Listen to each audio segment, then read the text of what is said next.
noches, saludos cordiales, gracias por acompañarnos. Este es el programa Hora 25. La noticia que el Seguro Social ecuatoriano está en crisis es una información recurrente, es una información que se repite desde hace muchos años. El contrasentido se expresa en que el IES es la entidad en el Ecuador que recibe más dinero que todas. Recibe millones de dólares mensuales como consecuencia de los aportes de sus afiliados. El gobierno anterior utilizó los dineros de los aportantes y llegó al extremo de suspender los pagos que estaba obligado el Estado a sufragar.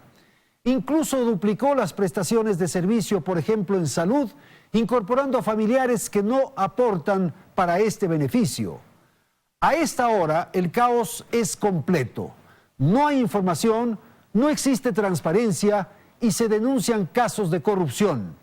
El Fondo de Pensiones, por ejemplo, acusa una compleja situación de iliquidez y el Seguro General de Salud también enfrenta un desfinanciamiento. Como salida se plantea establecer una contribución adicional o especial de los empleadores, otra es aumentar los años de aportación y no se descarta incrementar los aportes que cada afiliado hace cada mes. Sin duda resulta indignante que se llegue a estos extremos exclusivamente por la incapacidad, por la corrupción e incluso por los componentes políticos. Los dineros de cada mes que ahorramos los ecuatorianos y depositamos se van como por un tubo en el Instituto Ecuatoriano de Seguridad Social. Quiero agradecer la presencia aquí en el estudio de Teleamazonas de los siguientes invitados. Está con nosotros Paul Granda. Él es el flamante presidente del Consejo Directivo del IES.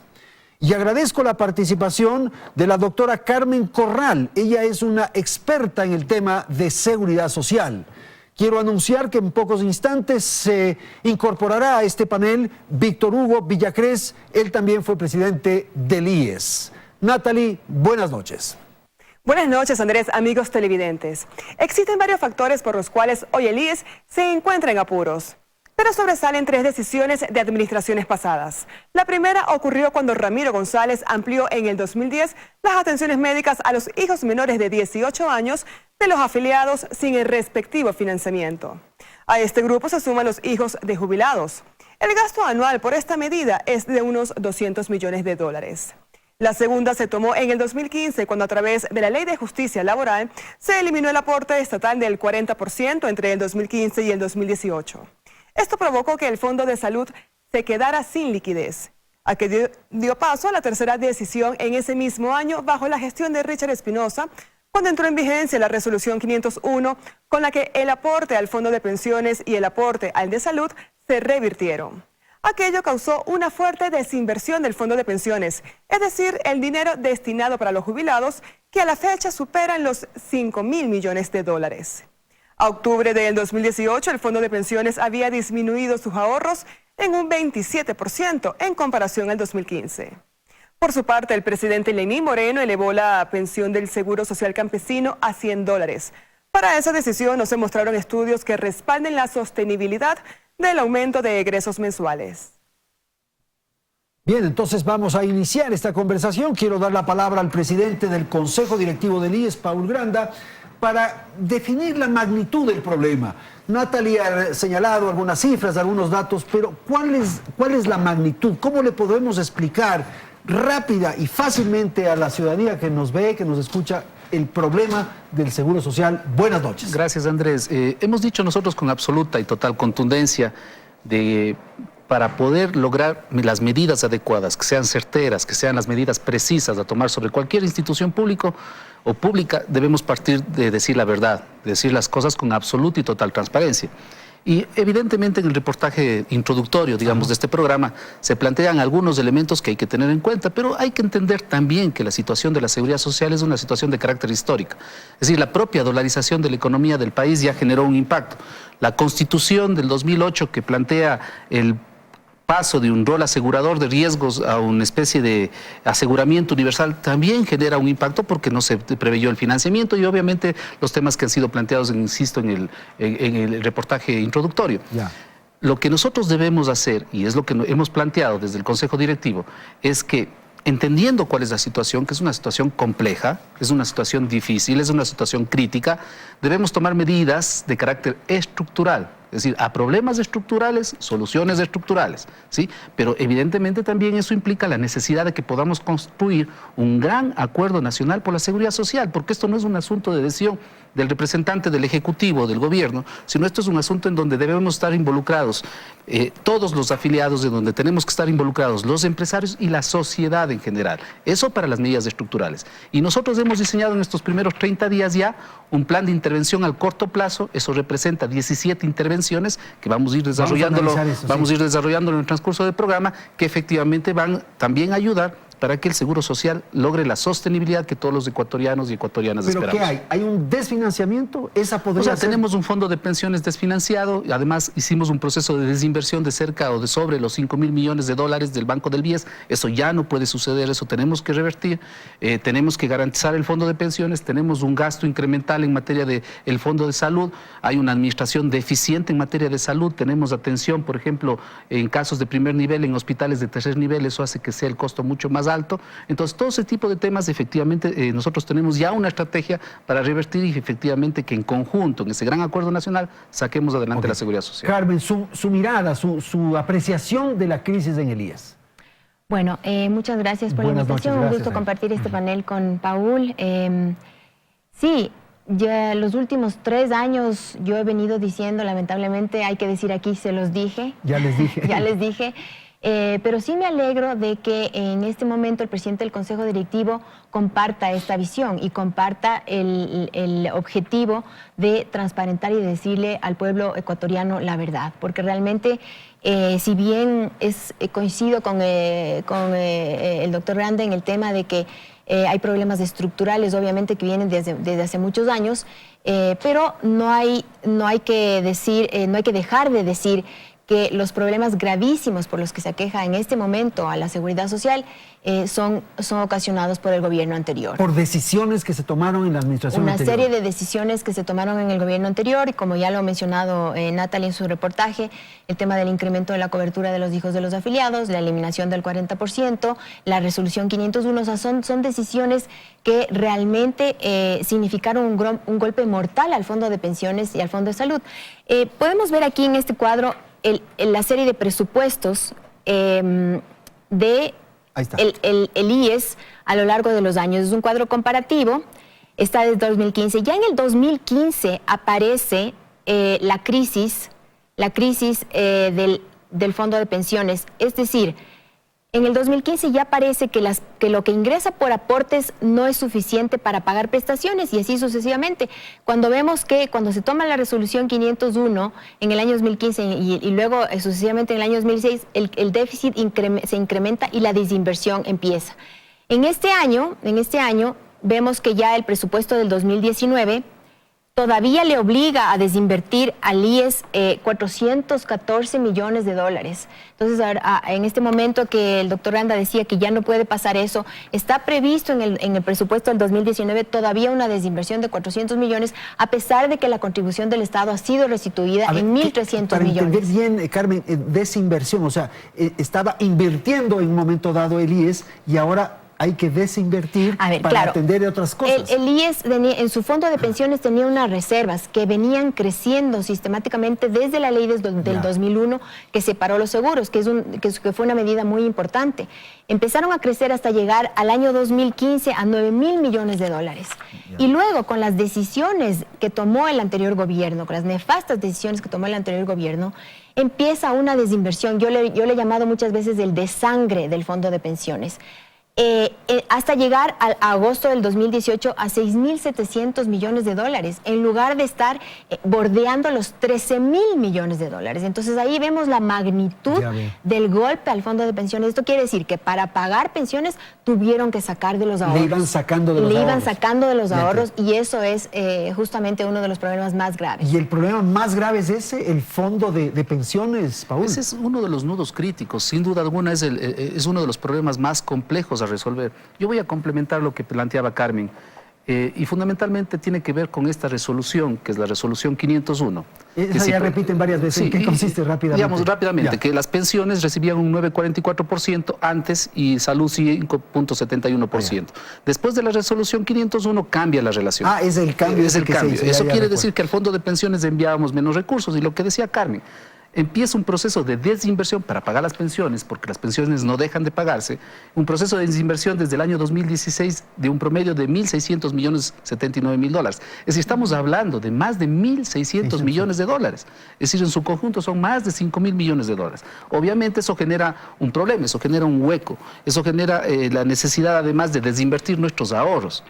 O sea que esa decisión, la 501, que ya les escucho que repiten un par de veces, desajustó, digamos. Y luego prestar servicios sin financiamiento. Y luego hacer eso. Sí, el tema, por ejemplo, los servicios de los hijos menores de 18 años. Es un servicio maravilloso, pero no tiene financiamiento. No tenemos financiamiento, por ejemplo, al tratamiento de enfermedades catastróficas. Eso tiene un impacto más o menos de 240 millones de dólares. Entonces, esas decisiones, lamentablemente, sin un sustento, sin un financiamiento, decisiones que lamentablemente se van convirtiendo y se han convertido en decisiones demagógicas, hacen que el Seguro Social tenga que tomar decisiones estructurales para resolver estos problemas estructurales. En el presupuesto, Carmen decía, del año 2019, todavía se prevé una desinversión, pero claro, esa desinversión es menor de lo que ha sido en estos últimos años. Nuestra aspiración es que no exista desinversión. Y esto es importante. Que se siga invirtiendo. Exacto, que se siga invirtiendo por dos razones. Primero, el servicio que se presta a la hora de dar un préstamo, si cabe la redundancia, ¿no es cierto?, en materia quirografaria, en materia hipotecaria y en materia prendaria. Esos son... Y además a la economía en su conjunto del país. Es decir, dinamiza la economía, por un lado. Y por otro lado, digamos, son inversiones que generan rentabilidad a nuestros fondos, a los fondos de todos los afiliados de la Seguridad Social. Eso le da sostenibilidad hacia el futuro.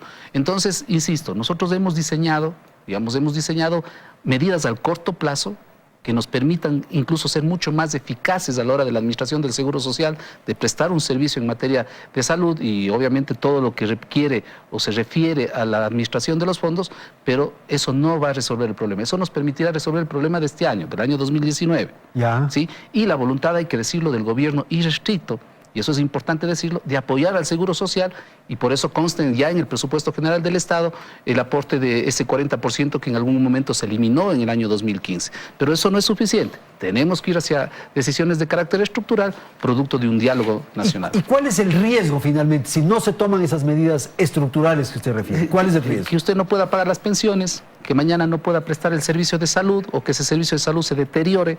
Es decir, el tema es muy complejo y además la seguridad social usted entenderá que tiene efectos positivos o negativos para la economía y debemos lograr que tenga efectos positivos para la macroeconomía. Entonces, por eso el gobierno está enfocado y nosotros como delegados del presidente del Consejo Directivo estamos enfocados, obviamente, a transparentar la situación del Seguro Social, pero no quedarnos simplemente ahí con brazos cruzados, sino actuar. Vamos a ir a eso más adelante para conocer cuáles son las acciones que se van a desarrollar. Carmen, ¿cuál es un poco este tema de la crisis del Seguro Social? Se ha repetido insistentemente y se ha hablado en oportunidades anteriores de la posibilidad de privatizar, en fin, hablan de muchas cosas por los problemas. Pero ¿cuál es el riesgo de un colapso del Seguro Social? A ver, en este momento el fondo de pensiones no es sostenible y el fondo de salud está prácticamente quebrado. A ver, entonces, cuando usted dice el fondo no es sostenible, el de pensiones, es que en el próximo año, en 2 años, ya no se va a poder pagar a los jubilados. Si no se toman medidas urgentes que detengan el desangre, el fondo de pensiones se va a agotar en los próximos 5 años. Ya. Obviamente con el riesgo de no poder pagar a los jubilados y de que ese dinero, por supuesto, no alcance a todas las futuras generaciones que están esperando la jubilación. Ese es el tema de la sostenibilidad y que por eso es tan grave lo que hizo el gobierno anterior. Y luego el Fondo de Salud, sus prestaciones son abundantes y lo que ingresa por aportes para esa prestación no alcanza. Por eso es que se tomó esa decisión ilegal e inconstitucional de la 501 que acaba de mencionar el doctor Anda Paul. Entonces, el momento en que el Fondo de Pensiones, el Fondo de Salud no tiene recursos, pues simplemente no se puede atender las prestaciones de salud. Ya. Pero en el tema de salud hay temas, hay asuntos muy graves, como es la ineficiencia de la prestación. Y eso ya se ha denotado en los estudios de la Contraloría, en los exámenes de la Contraloría, que hay un gasto excesivo. El enfoque de la prestación de salud es un enfoque curativo, que es el enfoque más caro que existe en el mundo, en lugar de ser un enfoque preventivo, porque obviamente es mucho más barato prevenir una enfermedad que curarla. Entonces, todos esos temas complejos de ineficiencia, de falta de operatividad, de transparencia, todo eso tiene que resolverse desde la gestión del Consejo Directivo y de la Dirección General del IES y obviamente desde la Dirección de Salud, porque hay problemas muy, muy graves y muy estructurales. Ok, en el tema de salud, uno dice, ¿por qué es que el Seguro Social debe atender los temas de salud? ¿Le corresponde eso, digamos, esa es una tarea que, por ejemplo, en otros países hace la Seguridad Social? No necesariamente, pero yo creo que es un servicio que al existir, digamos, un monto que se cobra, en este caso al afiliado, requiere ser dado, pero tiene que ser dado, como decía Carmen, de manera eficiente. Y no solamente desde la perspectiva de curar, en este caso, al paciente, al enfermo. Hay que darle una respuesta preventiva. Y precisamente en esa línea de conducta nosotros tenemos una acción al corto plazo, y voy a permitirme usar este cuadro, en donde apuntamos a la mejora de la atención médica. Pero cuando nos referimos a la mejora en la atención médica, no solamente nos referimos en el ámbito de dar un servicio de calidad, sino ser eficientes a la hora de utilizar los recursos económicos que tenemos desde el Seguro Social. Por ejemplo, vamos a incrementar, sin tocar el presupuesto que hemos venido utilizando en estos últimos años, que es de 2.200 millones de dólares para salud, sino optimizando, vamos a incrementar el número de prestadores externos enfocados al primer nivel. Con el mismo presupuesto, con el mismo no presupuesto. se incrementa. Es decir, lo que vamos es a mejorar el uso del presupuesto. Ya. ¿Por qué incrementamos el número de prestadores externos? Esto lo vamos a hacer al corto plazo, para reducir la ineficiencia de que muchas enfermedades o problemas de salud que tienen nuestros afiliados, que son básicos, como por ejemplo una gripe, un problema de dolor de cabeza, sean atendidos en nuestros hospitales. Eso tienen que ser atendidos en nuestros centros de salud, porque es mucho más barato atender en nuestro centro de salud que en un hospital de tercer nivel, como por ejemplo el HCAM. Es mucho más caro. Entonces, vamos a generar una especie de atención eficiente para reducir el tiempo de espera de nuestros pacientes y ser mucho más eficaces desde el punto de vista económico, ¿sí? Y esto nosotros consideramos que nos va a generar un considerable ahorro económico, que es esto es importante, ¿no? Pero vamos a complementar con la mejora en materia de especialidades, vamos a complementar con un plan piloto que a mí me parece muy interesante, que es el plan piloto de telemedicinas, sobre todo para poblaciones de frontera y Galápagos, con 40.000 beneficiarios aproximadamente, que es un sistema muy interesante y ya lo utilizan varios seguros en el mundo. ¿Qué quiere decir esto? Que un médico general está con el paciente, se conecta a través de medios tecnológicos con un especialista y puede dar un tratamiento que en este caso desde nuestra estructura es de segundo nivel, sin necesidad de trasladarse a un hospital. Me explico, a un hospital de segundo o tercer nivel, o que se trasladen a las ciudades de Quito, Guayaquil y Cuenca, donde están nuestros hospitales de especialidades. Entonces, yo estoy seguro que con este mecanismo vamos a lograr, ¿no es cierto? Se va a lograr reducir un poco el costo que tiene el costo y ahorrar. Vamos a ser más eficientes. Y ser más eficientes. Y vamos a dar una respuesta mucho más oportuna, digamos, a nuestros pacientes en 24, 48 horas. Miren ustedes, este es el número de instituciones que tenemos de primer nivel, que son un número de 47. El Seguro Social Campesino estamos estableciendo un nuevo modelo de gestión porque tenemos 659 dispensarios y ellos tienen que hacer un trabajo también de prevención, como decía Carmen. Es decir, necesitamos hacer un trabajo que sea preventivo, que optimice los recursos, más los 80 prestadores vamos a tener 786 centros que van a estar dando atención al 80% de las demandas que tenemos. ¿Cuánto cuesta el funcionamiento del Fondo de Salud? ¿Cuánto le cuesta? 2.200 millones aproximadamente. Y ahora usted con estas medidas, ¿qué quiere ahorrar? ¿A cuánto quiere bajar esto? Bueno, nosotros estimamos que podría ser algo así como 200 a 300 millones de dólares, pero hay otras medidas que son importantes también. Por ejemplo, el tema del nuevo modelo de gestión en la compra de medicamentos. Aquí tenemos ya diseñado todo lo que va a ser un sistema de almacenamiento y distribución. Esperamos implementarlo en el mes 5 o 6 de este año, entre mayo y junio. Eso también nos va a permitir ser mucho más eficaces para que no exista compras, digamos, independientes, individualizadas en cada hospital, que hace que se incremente el costo. Eso nos va a hacer que podamos utilizar este concepto de la economía de escala y hacer que compremos medicamentos de manera más barata.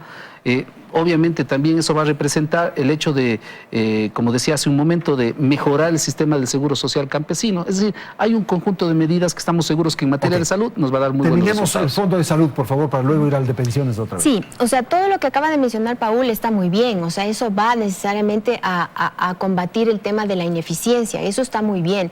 Ahí yo le añadiría el tema de la facturación, porque es básico el tema de componer todo el tema de la facturación, que ha sido justamente una de las causas para que no se pueda transparentar. Pero las propuestas no van a solucionar el tema estructural de financiamiento del sistema de salud. Tenemos que también mencionar el tema gravísimo de la deuda en salud. Está previsto en la Ley de Seguridad Social que la atención de salud de los jubilados sea atendida por el Estado, y eso no está financiado. La deuda debe llegar en este momento aproximadamente a 3.000 millones de dólares más o menos. Esa es la deuda que se quiso borrar en el gobierno anterior, increíblemente. El tema del presupuesto mismo de salud. En la resolución CD 581 está establecido que el IES solicitó para salud casi 500 millones más al gobierno nacional, pero no, eso no está atendido y obviamente no está previsto en el presupuesto general del Estado el pago de esta deuda. Y eso es absolutamente importante porque de lo contrario, todas las gestiones que se quieran hacer en salud no va a alcanzar en el financiamiento. Son ahorros pequeños relativamente en la dimensión de todo lo que se maneja en ese fondo. Sí, son ahorros. Bueno, si es que se logra cambiar la matriz preventiva, a la matriz preventiva, en lugar de la curativa, ahí sí van a ser ahorros significativos, pero eso implica inclusive un cambio de cultura en nosotros, los usuarios. En los usuarios, obviamente, y obviamente eficiencia, revertir la eficiencia del servicio. Tengo que ir a la publicidad, vamos a ir un momento a un corte comercial y seguimos analizando y quizás ya vamos a incorporar el tema del fondo de pensiones. Y finalmente quisiéramos plantear las propuestas, las ideas para resolver la crisis. En un instante con ustedes.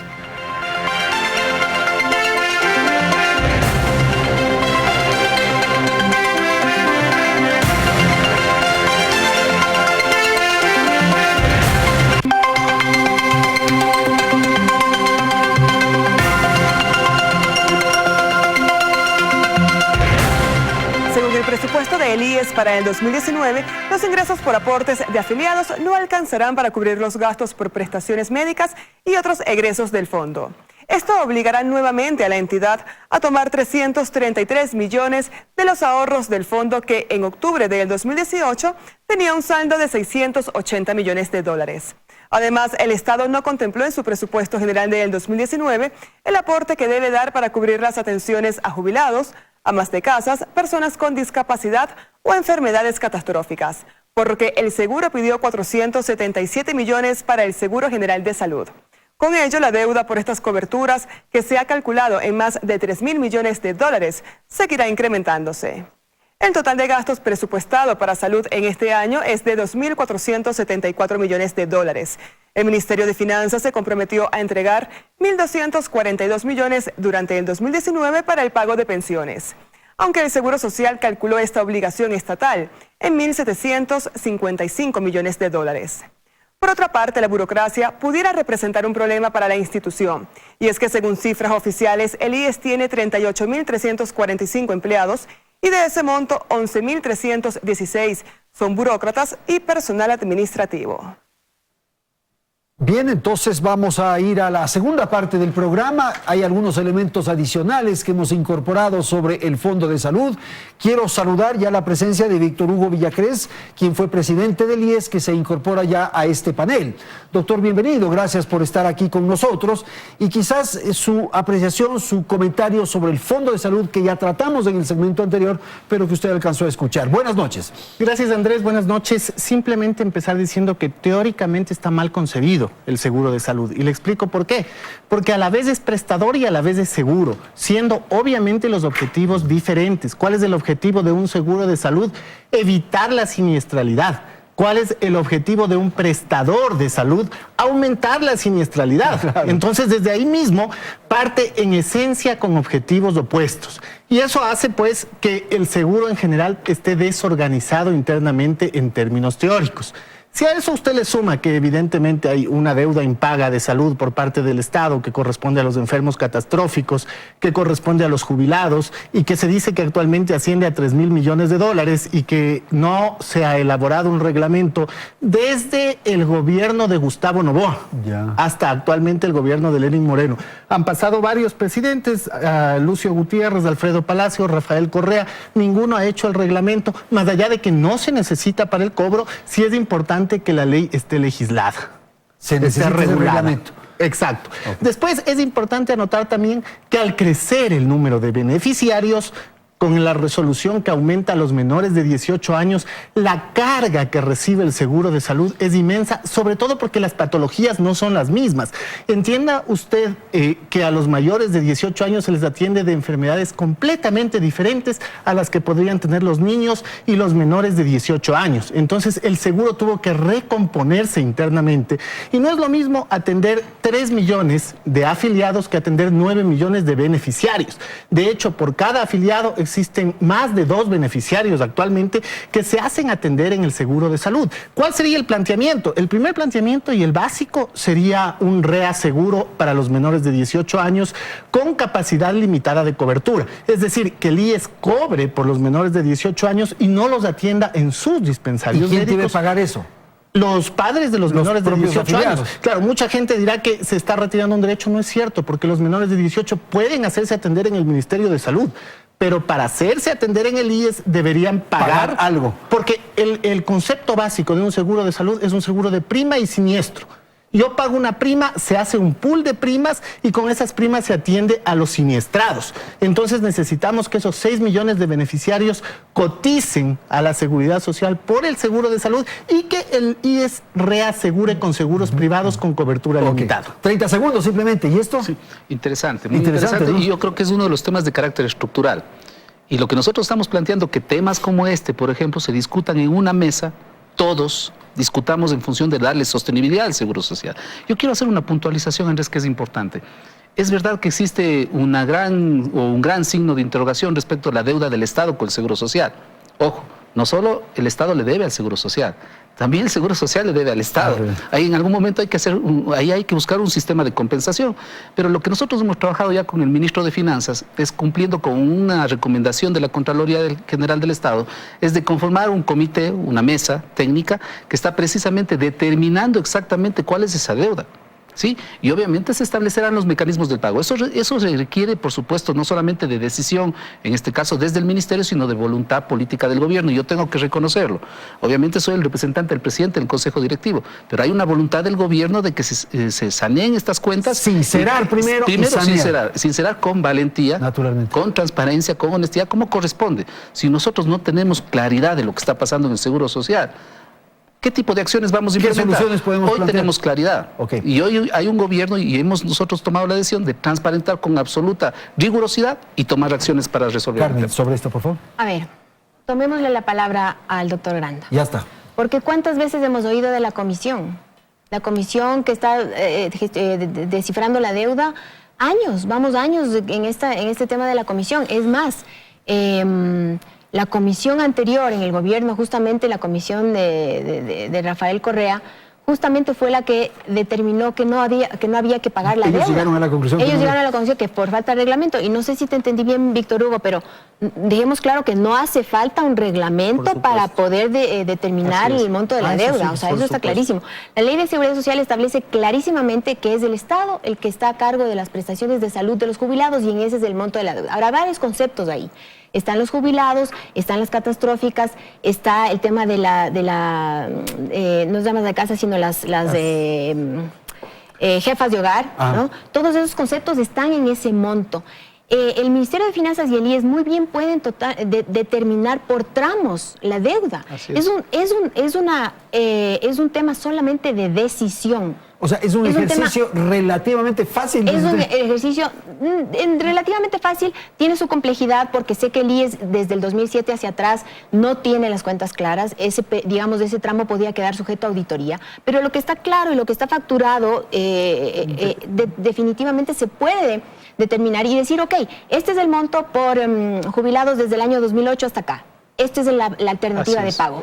Es cuestión de decisión. Y eso es lo que hemos venido diciendo desde hace tantos años, que justamente no había. Yo me alegro que finalmente en esta mesa el representante del gobierno, del presidente Moreno, ahora sí tenga ya la decisión de tomar al toro por los cuernos, que eso es lo que faltaba. Víctor Hugo, ¿quisiera usted agregar algo más y pasamos a fondo de pensiones o no? De acuerdo.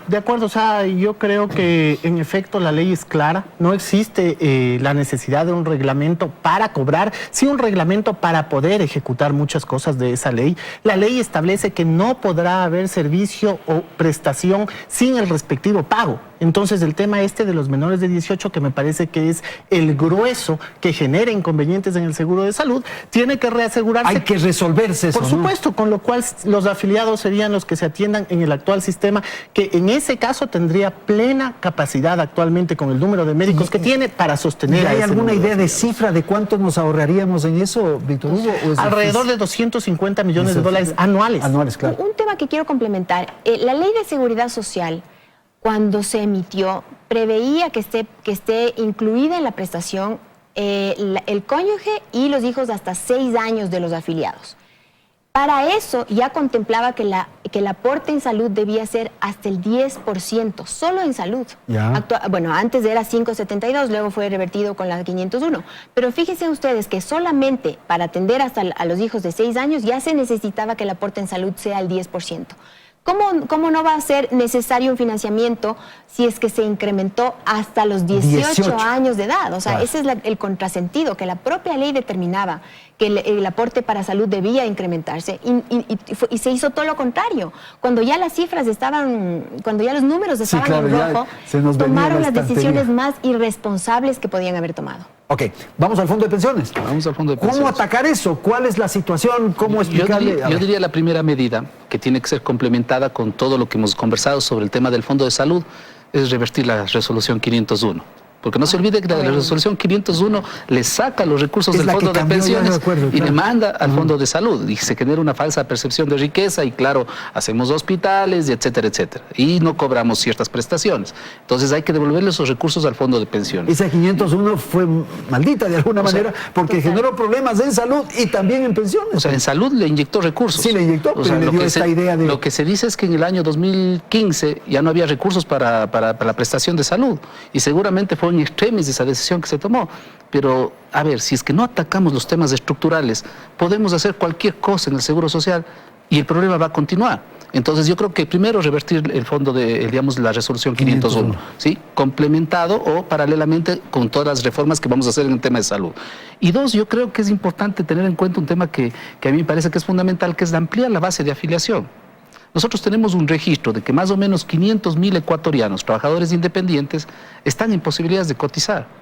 ¿Y se salieron muchos con el desempleo y con la crisis? No tiene un impacto grande, pero sí hay potenciales afiliados, en un número de 500.000 personas que se pueden incorporar. Y hay 250.000 personas que en el exterior también podrían incorporarse a la base de nuestros afiliados. ¿Sí? Eso efectivamente, muchos dirán, pero va a tener muchas más necesidades o va a haber muchos más servicios. Si logramos ser eficientes en salud y logramos incorporar a estos afiliados, tendremos una base contributiva importante que nos permita... Y dar una imagen de credibilidad, de aceptación, porque muchos dirán, yo para qué me voy a afiliar para meterme en problemas. Por eso es que hemos diseñado nosotros un conjunto de medidas, 17 en total, del corto plazo, para recuperar la legitimidad, darle credibilidad, transformar el tema de salud en las diferentes aristas que hay que ir transformando, de manera que podamos llegar a estas decisiones de carácter estructural. Yo creo que Víctor Hugo y Carmen ya lo han dicho, es decir, no hay otro camino. Y nosotros creemos que el camino de esas reformas estructurales es un acuerdo nacional. Incorporar a 700.000 nuevos afiliados. No diría ese universo, pero que logremos entre 150 a 200.000 nuevos afiliados, creo que sería importante para la seguridad. A ver, Víctor Hugo, esto. Bueno, varias cosas de ahí. Lo primero, la resolución 501 no solo destruye el seguro de pensiones o el seguro de invalidez, vejez y muerte, reduce la cesantía del 2 al 1%, termina con el seguro de riesgos de trabajo. Entonces, realmente hay una serie de problemas dentro de esa resolución que deben ser previstos, que deben ser revisados. Con respecto al seguro de pensiones, el seguro que nosotros manejamos es un seguro teóricamente hablando de beneficio definido. Y se lo llama así porque los afiliados saben con el aporte cuál va a llegar a ser su pensión. Es también el sistema más común en aquellos que manejan ahorros públicos, en los países en América Latina que manejan ahorros públicos. Es decir, que los sistemas de pensiones en América Latina y el Caribe, según un estudio del Banco Interamericano de Desarrollo, corroborado por la CEPAL inclusive, están pasando por transformaciones. Transformaciones que tienen que ver con los problemas demográficos. El beneficio es que ahora la gente vive más, el promedio de vida En el Ecuador se calcula en 76 años actualmente.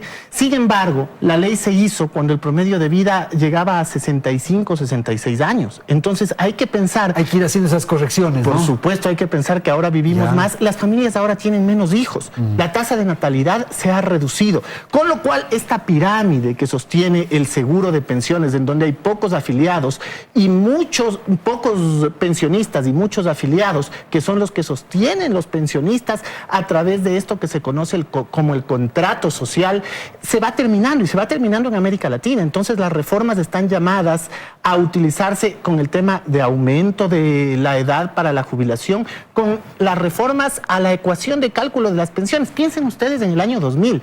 En el año 2000 estábamos pulverizados económicamente por lo que había ocurrido, el cambio de moneda, y entonces se puso en la ecuación de fórmula de cálculo que se consideren los 5 mejores años.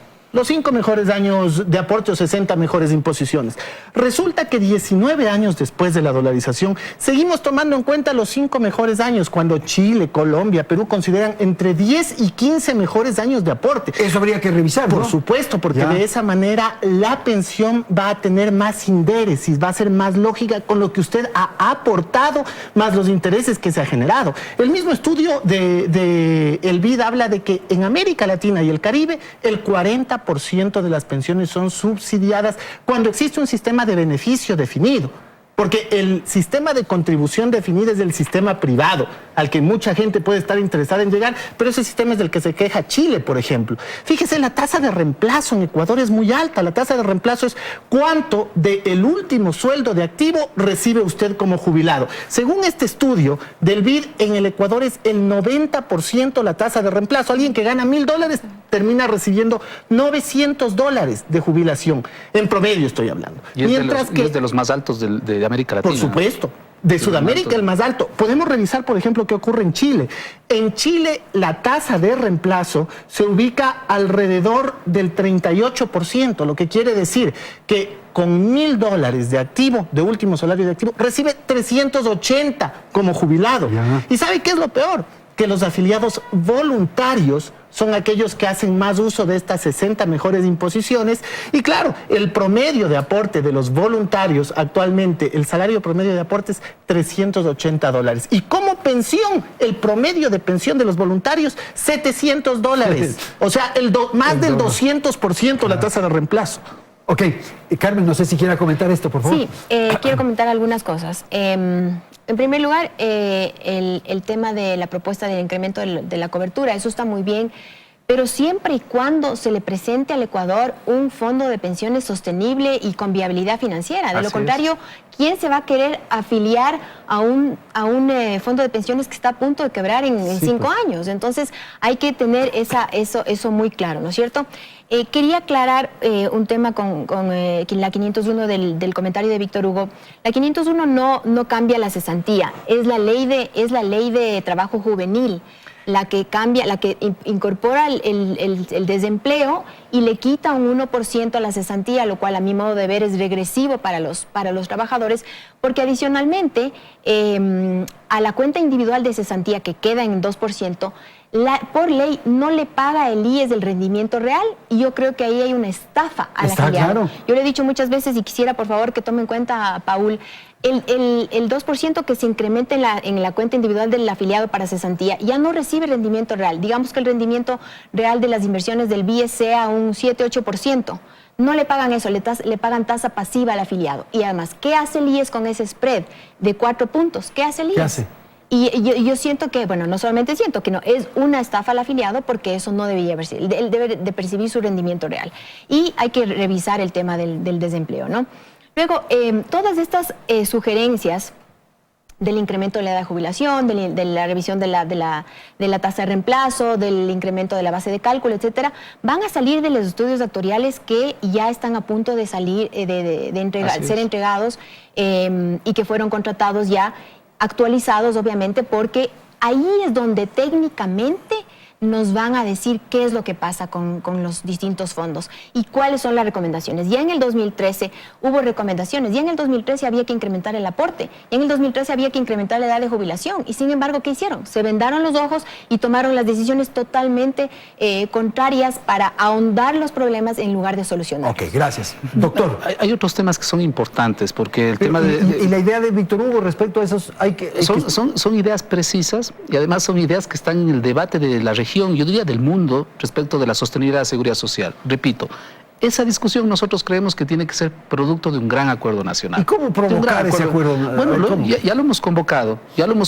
hemos tenido reuniones con varios sectores y la idea es que podamos tener una mesa de trabajo en donde se haga una agenda de los temas más importantes, de las posibles reformas desde el punto de vista estructural y que nos pongamos de acuerdo. Y finalmente despolitizar al IES. Esa sería la primera recomendación. Hay que despolitizar al IES, eso es fundamental, porque caso contrario, si vamos a tomar decisiones de carácter político en una institución que debe ser manejada técnicamente, vamos a tener problemas y no vamos a resolver nada. Y la otra es esto que llaman la gobernanza, también la forma en que está estructurado el... Mire, yo lo que decía, y alguna vez lo conversamos con Carmen, para mí es fundamental que se defina política pública, que existe una política de Estado respecto de la administración del Seguro Social, porque eso trasciende las personas somos transitorias, estamos más o menos tiempo, pero cuando existe una política pública se mantiene esa política institucional y se proyecta la institución al futuro.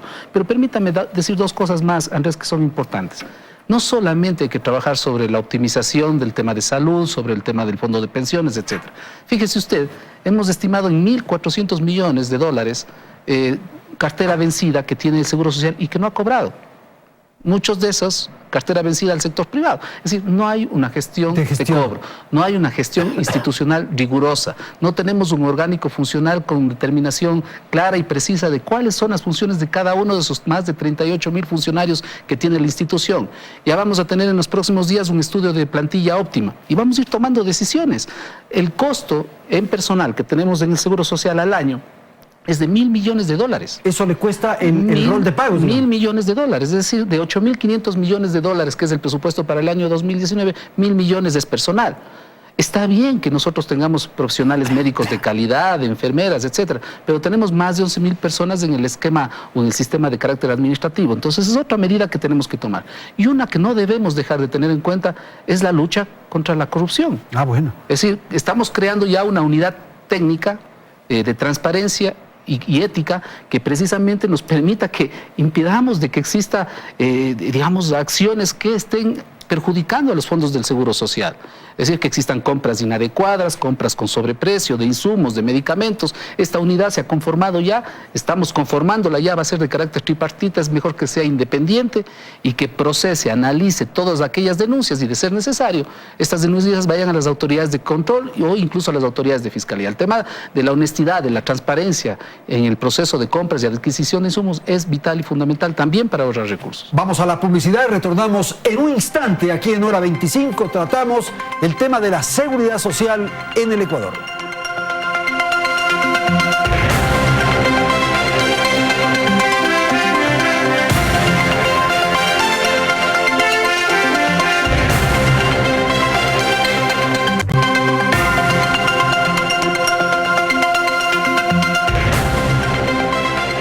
El fondo de pensiones manejado por el banco del IES-BIES llegó a 7.298 millones en junio del 2018. El monto del fondo ha ido cayendo desde diciembre del 2015, cuando estaba en 9.032 millones de dólares. El IES debe alrededor de 900 millones de dólares a los prestadores externos, es decir, hospitales y clínicas privadas. También existen deudas en el Seguro Social hacia el Ministerio de Salud que hay que verificar. Según los registros del IES, el monto adeudado asciende a los 23 millones de dólares. Adicionalmente, hay pérdidas por 400 millones por procesos de compra y gestión de medicinas y un monto de 33 millones en bienes e inmuebles sin ejecución de remate. Mientras que los servidores públicos adeudan a la entidad 17 millones en obligaciones patronales. millones y millones, Víctor Hugo, y a la final nos perdemos, no entendemos bien. Lo que pedimos los afiliados es soluciones. ¿Cómo es posible que mi plata que yo pago cada mes se evapore, se pierda, no sirva, no alcance a atender las exigencias que tenemos? Por favor. De acuerdo, yo creo que se han hablado varias soluciones aquí. El cambio o reformas paramétricas, cambio de la ecuación de fórmula de cálculo de las pensiones, seguramente aumento de la edad con un régimen transitorio, es decir, quienes tienen más de 50 años, por ejemplo, se acogen a la actual ley, mientras los que estamos por debajo tendremos que escuchar la nueva ley de seguridad social. Tiene que cambiarse el subsidio del 40% para volverlo progresivo dentro del IES. ¿Qué es lo que pasa actualmente? Si alguien gana una pensión de $2.000, el Estado le subsidia 800. Si alguien gana una pensión de $400, el Estado le subsidia 120. ¿Por qué? Porque el monto, el 40% está bien, se calcula sobre el porcentaje total que se paga de pensiones. Pero internamente debe haber progresividad, que el que menos pensión tenga reciba más subsidio del Estado y viceversa. Hay que pensar en pensiones no contributivas que tendrán que ser canceladas por el Estado. Hay que saber que estamos hablando de 5 de cada 10 ecuatorianos, porque el problema es aún más de fondo. Los otros 5 ni siquiera van a tener una pensión cuando cumplan los 60 años. Hay que cambiar la gobernanza. No puede ser que el representante de los afiliados salga de unos colegios. Debe ser una revisión mucho más democrática, una elección democrática, en donde existan ciertos requisitos. Que sepa de seguridad social, que no esté censurado por la Contraloría, que seguramente tenga experiencia en manejo y administración de fondos de pensiones. Tiene que modificarse las diferentes fórmulas para jubilarse. En América Latina, en los diferentes países, hay una sola fórmula. En Ecuador, 4 fórmulas. 30 años de aporte, 60 años de edad. 40 años de aporte sin límite de edad. 15 años de aporte con 65 años de edad. 10 años de aporte con 70 años de edad. Es inviable. Una sola fórmula. Una sola fórmula. Volviendo a la gobernanza, este consejo directivo, esta estructura directiva, ¿debería ser tripartita misma o ya pensar en otra representación? Mire, yo creo que eso se debe repensar. ¿Por qué? Porque en esencia el seguro es de los afiliados. Así es. Y entonces a partir de eso, los afiliados, a través de una elección democrática, secreta, universal, los afiliados deberían elegir sus representantes, que debería ser más de uno. Hay una estructura política muy fuerte, más de uno. Campañas ahí. Pero con ciertos requisitos. Si usted tiene que cumplir el tener estudios en seguridad social, tiene que cumplir el tener experiencia en administración de fondos de pensiones, seguramente son menos los posibles candidatos y actualmente usted ni siquiera sabe cómo eligen su representante, Andrés. Víctor Hugo, la posibilidad de privatizar, ¿cree que es un tema que hay que discutirlo o ya no? A mí me preocupa escuchar eso. ¿Por qué? Le voy a decir técnicamente, porque la gente a veces cree que la privatización es política. Privatizar implica cambiar de un modelo de beneficio definido a un modelo de contribución definida. El modelo de beneficio definido en todos los países de la región termina siendo subsidiado por el Estado y genera más intereses. Fíjese todas las dudas que hay en Chile, que hay en Colombia, que hay en Perú con respecto a los sistemas de aporte definido y lo bajas que terminan siendo las pensiones en los sistemas de aporte definido. Entonces no es político, es técnica la discusión de si privatizar o no. Yo no estoy de acuerdo con eso porque pasaría de un sistema de beneficio definido en donde las ventajas son para el afiliado a un sistema de contribución definida donde seguramente las ventajas son para quienes administran esos fondos de pensión privados. Carmen, para ir despidiendo ya. Sí, bueno, se ha topado muchísimos temas. Todos los temas que ha topado Víctor Hugo son temas absolutamente estructurales. En esa línea lo que se necesita, y estamos viendo y lo hemos dicho hace mucho tiempo, es una reforma estructural. Yo pienso que medidas paramétricas no van a ser suficientes. Medidas paramétricas significa solamente aumentar la edad de jubilación, solamente revisar la base de cálculo, etcétera. Entonces, coincido ahí con Paul en que lo que necesitamos en este momento como país es este diálogo nacional. Nosotros lo hemos propuesto como Mesa de Estudios de la Seguridad Social en algunas ocasiones. Yo he puesto el ejemplo del Pacto de Toledo, que ocurrió en España, que en los años 90-95, a propósito, para la seguridad social. Para la seguridad social, exclusivamente. Precisamente en una situación de crisis similar a la que estamos viviendo, en España se pusieron todos de acuerdo en aunar esfuerzos. Se ponen todas las cartas sobre la mesa, todos los sectores participan, empleadores, jubilados, trabajadores, jóvenes, amas de casa, todos se ponen de acuerdo en primero tener un diagnóstico, que es básico y fundamental, en qué situación nos encontramos. Y luego decimos, bueno, ¿cuáles son las soluciones? ¿Cuál es el sistema de seguridad social que queremos para los ecuatorianos? ¿Cuál es nuestro sistema que nos va a ser beneficioso y que va a durar como política pública para siempre, que traspase gobiernos? Y ahí quiero tomarle nuevamente la palabra a Paul, Por favor, manejo técnico. Y bloquear Sí. que el gobierno pueda hacer uso de los dineros. Exactamente, y darle un blindaje y asegurar ese manejo técnico que es tan necesario y que realmente no hubo en el anterior gobierno. Doctor, con usted terminamos, por favor, lo más rapidito. Coincidimos. Es imprescindible, digamos, tener un manejo técnico de la institución. Estamos hablando del futuro de millones de personas. Estamos hablando de las pensiones del futuro, de la garantía de una estabilidad, de una equidad social. Y por eso hemos dividido en dos temas. Medidas a corto plazo que nos permitan recuperar la legitimidad y ser más eficaces, más eficientes desde la prestación de servicios que da el Seguro Social, y este gran acuerdo nacional para tomar medidas de carácter estructural. Yo solamente quiero terminar con decirle, no solamente debemos trabajar en eso, sino mejorar en nuestras inversiones. Ya este año hemos tomado la decisión, por ejemplo, de 6 nuevos préstamos desde el BIES, que no solamente van a ser rentables para los afiliados, sino que va a ser bueno para la sociedad. Préstamos para jóvenes visionarios, para la tercera edad, para MIPYMES, para afiliados, para emprendedores, para jefas de hogar. Es decir, que también mejoremos cómo invertimos esos ahorros que tenemos, que hoy se han visto reducidos, que tenemos que recuperarlos y garantizar la sostenibilidad. ¿Y este tipo de inversiones son buenas, Paul? Sí, por supuesto, son buenas. Son buenas. Y tienen incluso una tasa muy baja, digamos, de pérdida o de morosidad. Ya. Lo más importante, insisto, y creo que recojo lo que se ha dicho en esta mesa, el Acuerdo Nacional por la Seguridad Social es imprescindible. Pero ya vamos es imprescindible. a eso, sí. Por eso este gobierno ha tomado esa decisión. Y eso lo estamos impulsando. Lo hemos lanzado, Andrés, ya, y a usted le consta, este Acuerdo Nacional en donde todos, en una mesa, de manera frontal, con las cartas sobre el tapete, tomemos las mejores soluciones por la seguridad social del país. Muchísimas gracias la presencia de ustedes, gracias a Paul Granda, Carmen Corral y Víctor Hugo Villacrés. Gracias a la audiencia, felicidades, hasta la próxima semana.